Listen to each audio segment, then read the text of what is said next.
चलिए बच्चों, आज हम पढ़ेंगे कक्षा तीसरी का रंगोली हिंदी पाठ्य पुस्तक। हमने प्रथम अध्याय पढ़ लिया था।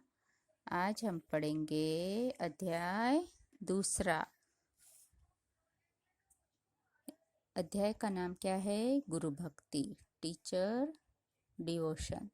गुरु भक्ति। ईश्वर पर सच्चा विश्वास रखने, परिश्रम और लगन के साथ प्रत्येक कार्य करने से सफलता अवश्य प्राप्त होती है। काफी समय पहले की बात है। हस्तिनापुर के वनों में भीलों के एक सरदार रहते थे। बहुत समय पहले की बात है, ने प्राचीन समय की। तब क्या था? हस्तिनापुर नाम का एक नगर था, एक गांव था। वहाँ वनों में यानी जंगलों में भीलों के एक सरदार रहते थे। जो आदिवासी रहते हैं ना, उनको भील कहा जाता है। उनके एक सरदार रहते थे जिनके पुत्र का नाम क्या था? एकलव्य था। यह कहानी है महाभारत के समय की, ठीक है ना? तभी हुए थे ना अर्जुन, कृष्ण, पांडव। अर्जुन कौन थे? पांडव, है कि नहीं? यही कहानी आज आपको एकलव्य के बारे में है। एकलव्य बाण चलाने में बड़ा निपुण था। एकलव्य एक बार भील बच्चों के साथ वन में घूम रहा था। उसकी नज़र एक फल पर पड़ी। पेड़ पर पका हुआ फल बहुत ऊंचाई पर लगा था। कुछ लड़कों ने तीर मारकर उस फल को तोड़ने का प्रयत्न किया, किंतु असफल रहे। अंत में एकलव्य ने एक तीर से ही फल को नीचे गिरा दिया। अभी देखो, एकलव्य इतना होशियार था बाण चलाने में कि उसकी नज़र एक फल पर पड़ी, तो पेड़ पर एक ही फल पका हुआ था, तो उसने सिर्फ उसी को तीर मारकर उस फल को नीचे गिरा दिया। उन दिनों हस्तिनापुर में गुरु द्रोणाचार्य राजकुमारों को अपने आश्रम में धनुष बाण चलाना सिखाते थे।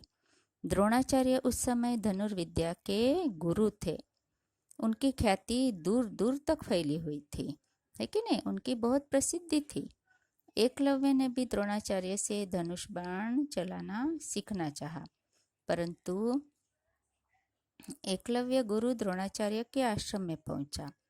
उस समय द्रोणाचार्य राजकुमारों को आश्रम में बाण चलाना सिखा रहे थे।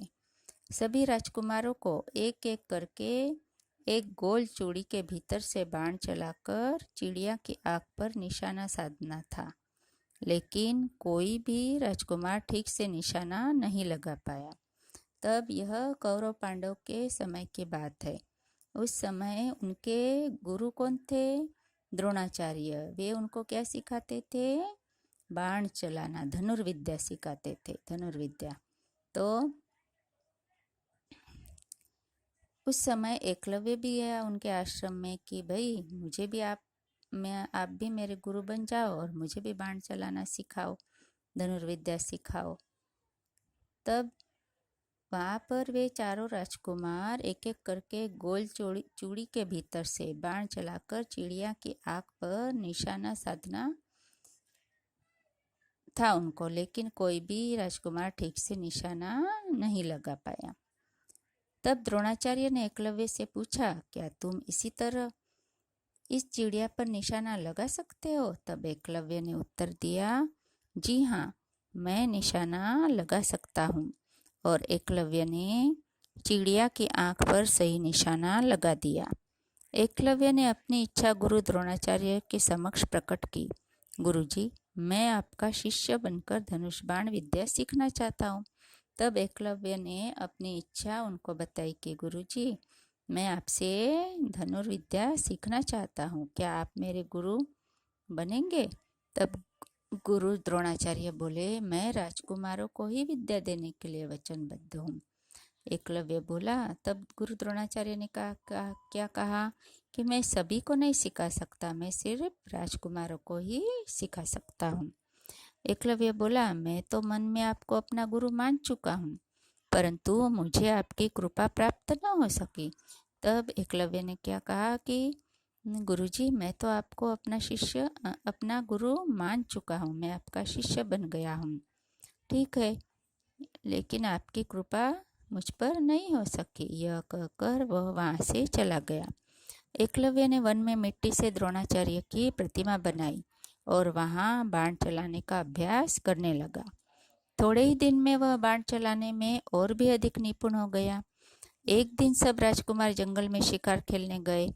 अचानक उनके घोड़ों के पैरों के चारों ओर इतने बाण गड़ गए कि घोड़ों का आगे बढ़ना कठिन हो गया। एक दिन क्या हो गया, सारे राजकुमार जंगल में शिकार खेलने गए। अचानक उनके घोड़ों के पैरों के चारों ओर इतने बाण पड़ गए कि घोड़ों का आगे बढ़ना कठिन हो गया। अभी राजकुमारों ने देखा कि एक व्यक्ति धनुष बाण लिए मिट्टी की बनी एक प्रतिमा के सामने धनुष बाण लिए बैठा था। राजकुमार समझ गए कि ये बाण इसी ने चलाए हैं। राजकुमारों ने उस व्यक्ति से पूछा कि आप कौन हैं? आपने बाण चलाना किससे सीखा? तब उसने उत्तर दिया, मेरा नाम एकलव्य है। मेरे गुरु द्रोणाचार्य जी से तब उसने क्या कहा कि मेरा नाम एकलव्य है और मैंने गुरु द्रोणाचार्य जी से धनुष विद्या सीखी है। यह द्रोणाचार्य जी की ही प्रतिमा है, एकलव्य ने उत्तर दिया। इस बात पर राजकुमारों को विश्वास नहीं हुआ। उन्होंने सोचा कि गुरुजी ने तो कहा था कि वे राजकुमारों के अलावा और किसी को धनुष विद्या नहीं सिखाते।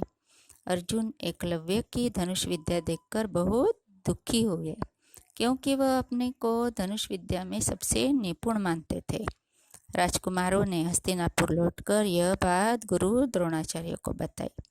कुछ दिनों पश्चात गुरु द्रोणाचार्य वन में एकलव्य के पास गए। एकलव्य ने आदर के साथ गुरु द्रोणाचार्य को प्रणाम किया और कहा, गुरुदेव, मैंने तो आपको तभी से ही अपना गुरु मान लिया था।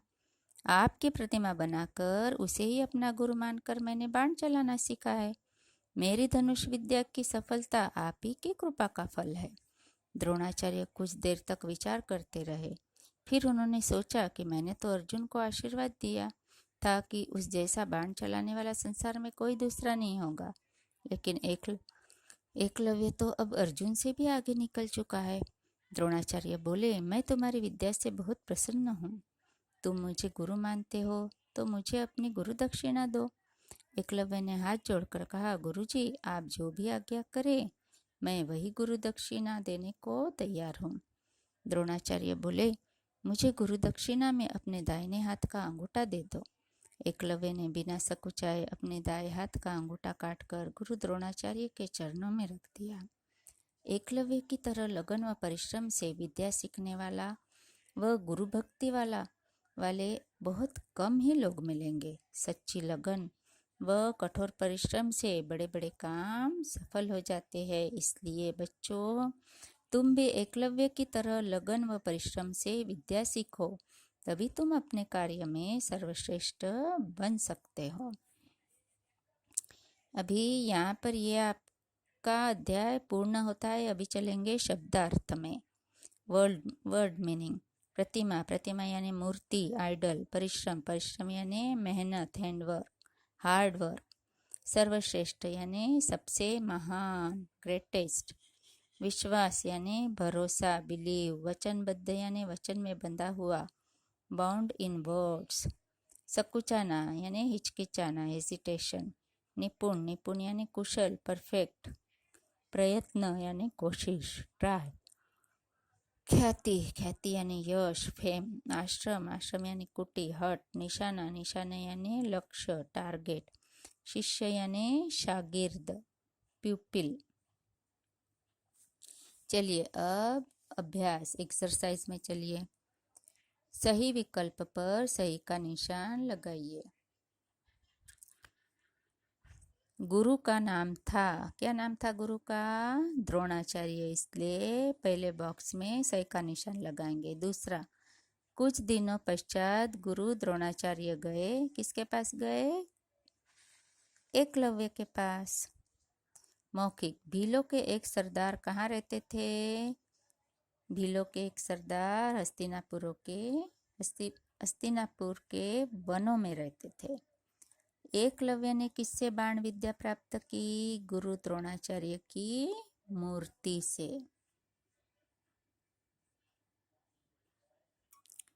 राजकुमारों को विश्वास क्यों नहीं हुआ? क्योंकि द्रोणाचार्य उनके गुरु थे। क्यों विश्वास नहीं हुआ? क्योंकि द्रोणाचार्य कौन थे? उनके गुरु थे। अभी लिखित में चलिए, एकलव्य कौन था? एकलव्य भीलों के सरदार का पुत्र था।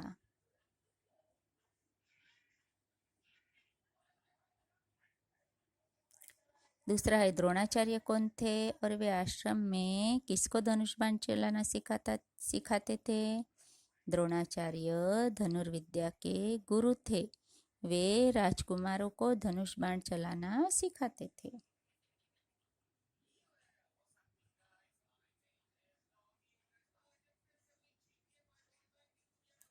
तीसरा प्रश्न है, गुरु द्रोणाचार्य ने एकलव्य को शिक्षा देने से मना क्यों कर दिया? गुरु द्रोणाचार्य राजकुमारों को ही विद्या देने के लिए वचनबद्ध थे, इसलिए उन्होंने एकलव्य को मना कर दिया।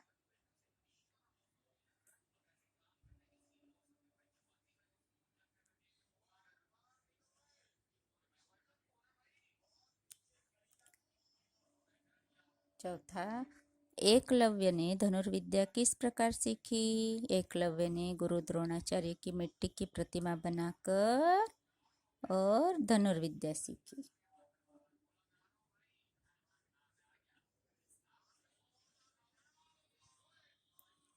पांचवा, गुरु द्रोणाचार्य ने एकलव्य से गुरु दक्षिणा में क्या मांगा? गुरु द्रोणाचार्य ने एकलव्य से गुरु दक्षिणा में दाहिने हाथ का अंगूठा मांगा। ठीक है, चलिए पेज नंबर 12 पर। अर्जुन क्यों दुखी हुए? अर्जुन एकलव्य की धनुष विद्या देखकर दुखी हुए।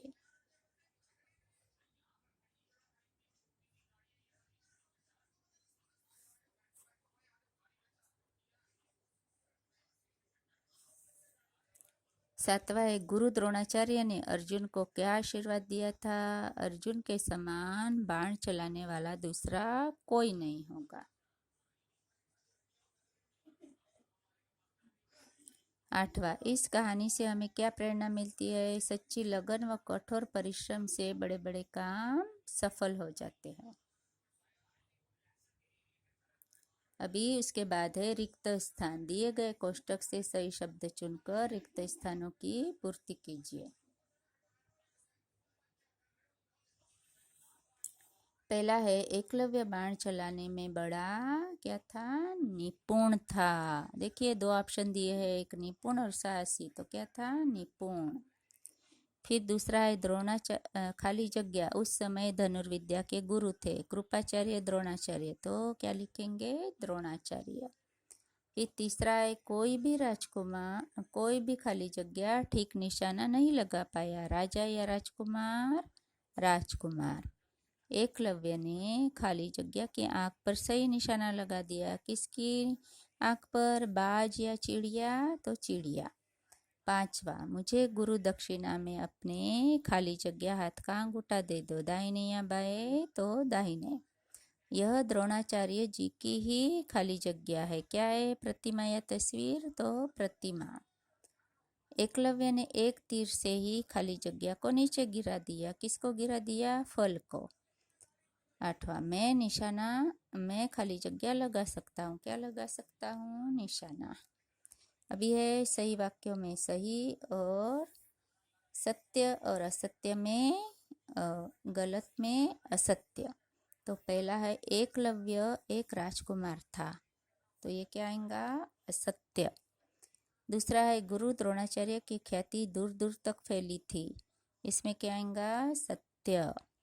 द्रोणाचार्य उस समय गदा के गुरु थे, असत्य। सच्ची लगन व कठोर परिश्रम से बड़े बड़े काम सफल हो जाते हैं, सत्य। हस्तिनापुर के जंगलों में भीलों के एक सरदार रहते थे, सत्य। एकलव्य गुरु द्रोण के आश्रम में पहुंचा, सत्य। एक दिन सब राजकुमार जंगल में शिकार खेलने गए, सत्य। चलिए अभी जोड़ी मिलाइए। एकलव्य, द्रोण, सरदार, राजकुमार और निशाना, तो एकलव्य के साथ क्या आएगा? शिष्य। ये देखिए, ठीक है। द्रोण के साथ गुरु, सरदार, भील, राजकुमार, अर्जुन। निशाना चिड़िया। अभी व्याकरण बोध में चलिए। विलोम शब्द यानी विरुद्धार्थी शब्द। तो गुरु का है शिष्य, सच्ची का झूठी, निपुण का कच्चा, परिश्रम तो आलस्य, कठोर तो कोमल, आश्रम तो जेल, दाहिना तो बाया, सर्वश्रेष्ठ तो मूर्ख, राजकुमार तो दास, गुलाम। अभी निम्नलिखित वाक्यों में क्रिया का सही रूप भरकर रिक्त स्थानों की पूर्ति कीजिए। वे आश्रम में बाण चलाना खाली जगह थे और कोष्टक में लिखा है सिखाना, तो वहाँ पर क्या लिखाएंगे अपन? सीखते। उसकी नज़र एक फल पर पड़ना तो पड़ी। एकलव्य ने चिड़िया की आंख पर सही निशाना लगाना तो लगा। मैं तो आपको अपना गुरु खाली जगह चुका हूँ, मानना यानी मान चुका हूँ।